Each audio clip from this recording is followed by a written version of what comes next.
So, what did we have? We had... Yeah, we had regular time and place, we had internal dialogue, we had posture, and we had breathing. And the next step that he talks about is sankalpa shakti, cultivating sankalpa shakti. One of the reasons for this, at this point, sometimes it seems like you would have shakti, you would have determination right in front of all of this. But there's a particular reason that determination is here. Because it's here in this phase that you're actually going to start to mindfully, intentionally encounter the contents of the mind. You know, often it's thought that with meditation you're supposed to stop the thinking, and it doesn't work. Swami Rama has repeatedly pointed this out to us. It's in here, it's in the other books and the lectures, that it doesn't work to stop the mind. Well, if you've been working with the internal dialogue, if you have a regular time and place, and you've worked with the body, and you've got the breath smooth, now you're prepared to do this very odd thing. I'm saying odd a little playfully. Is that now you want the mind to come forward. It's the exact opposite of what most of us think we want to do.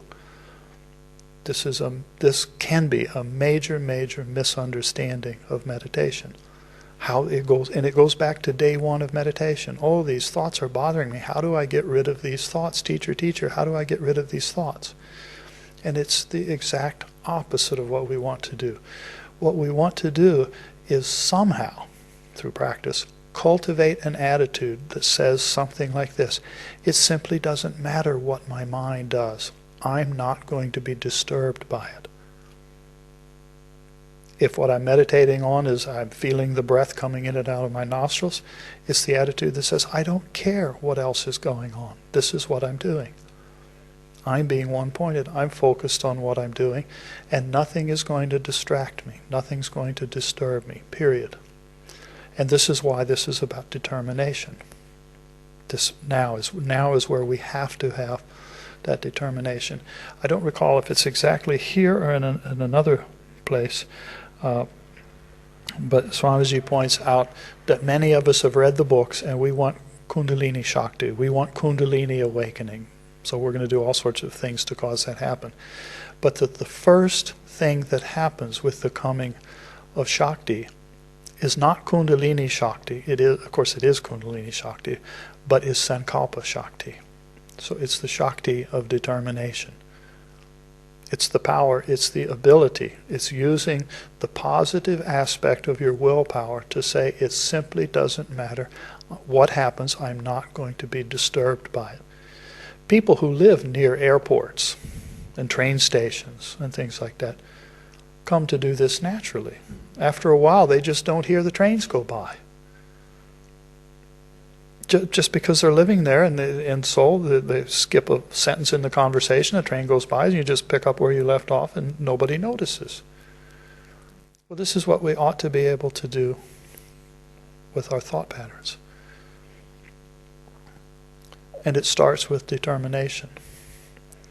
And that comes from being aware that I need determination. You cultivate that by having, here he says this is a battlefield within.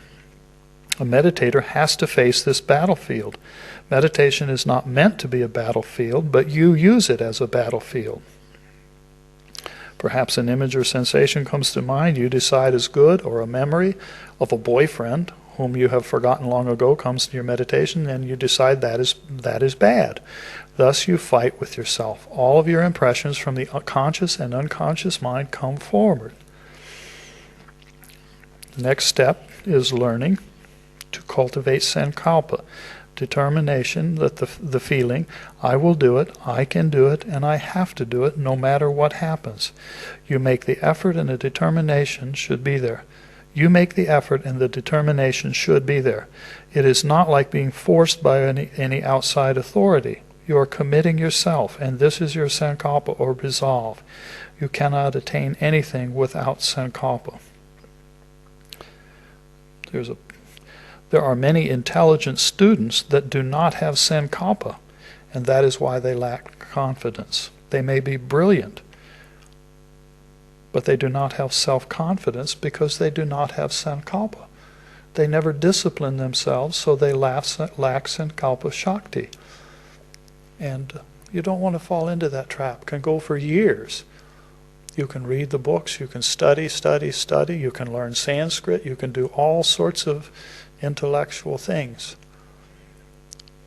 But what if you don't have the determination to sit quietly with an attitude that the thoughts that are arising from the back mind, they're just thoughts. They're just memories. They've come in through my senses while I've been living my life.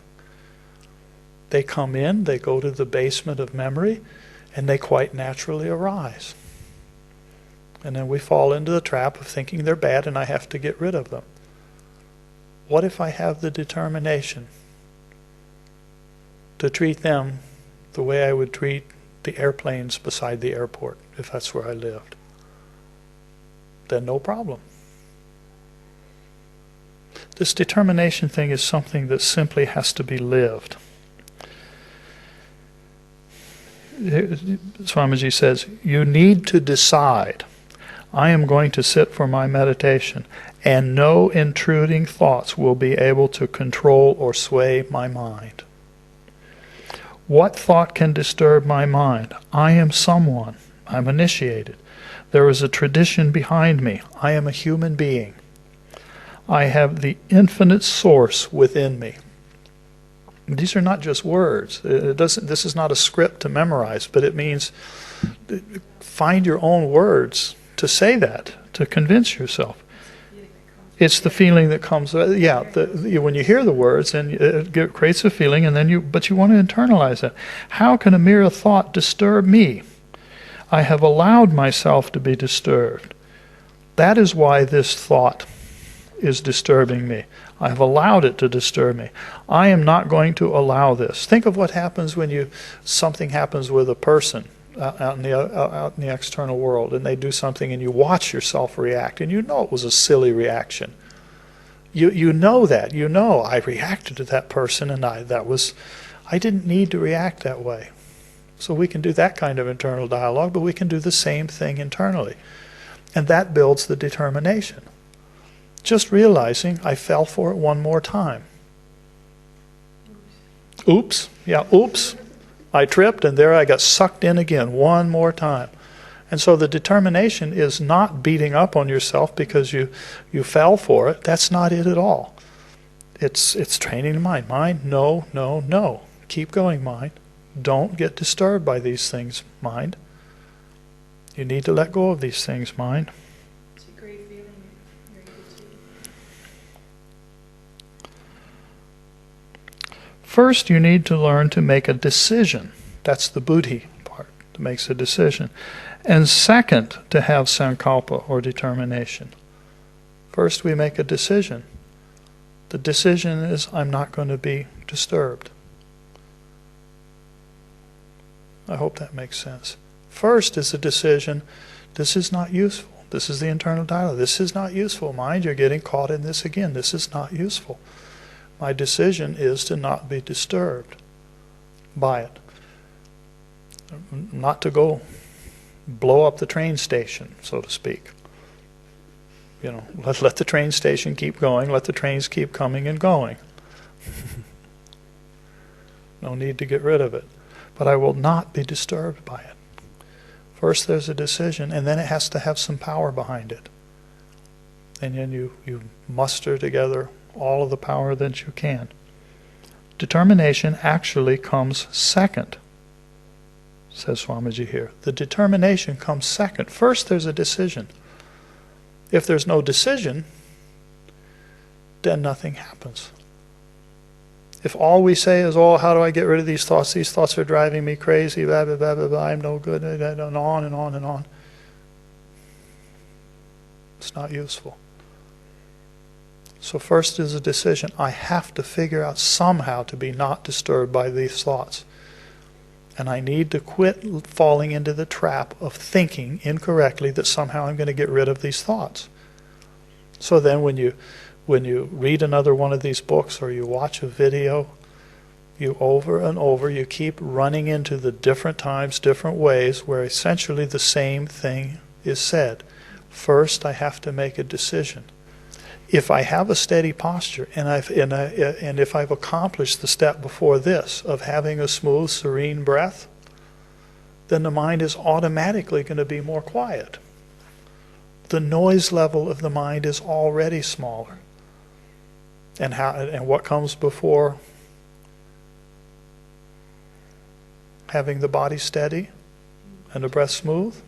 Internal dialogue. Internal dialogue. And remember, we were looking at that part that says, if you do internal dialogue, then your meditation will be meditation. And if you skip that part, then your meditation is not meditation. It's just mind having its own form of dialogue, which is only monologue. It's just jabbering. So there really is something very systematic about this process. And that's probably the key value of taking a look at these 8 steps here, is to really see that there is a systematic process.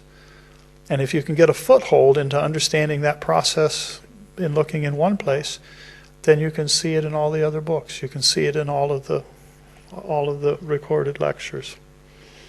Over and over you run into it.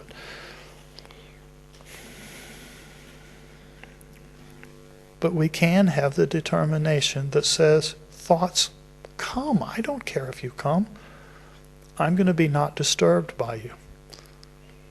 And if we find that we're at this phase of the meditation and we're getting disturbed by those thoughts, probably we didn't do the step before it. We didn't really get the breath serene. Or we didn't do the step before that. We weren't really sitting comfortably. Or we skipped the internal dialogue part. Or we didn't have a regular time and place. We hadn't done anything. And we just plop ourselves down on our butt and say, I'm going to meditate now. And when it doesn't work properly, then we complain. Bad teacher, bad method. And we haven't followed the basic instructions.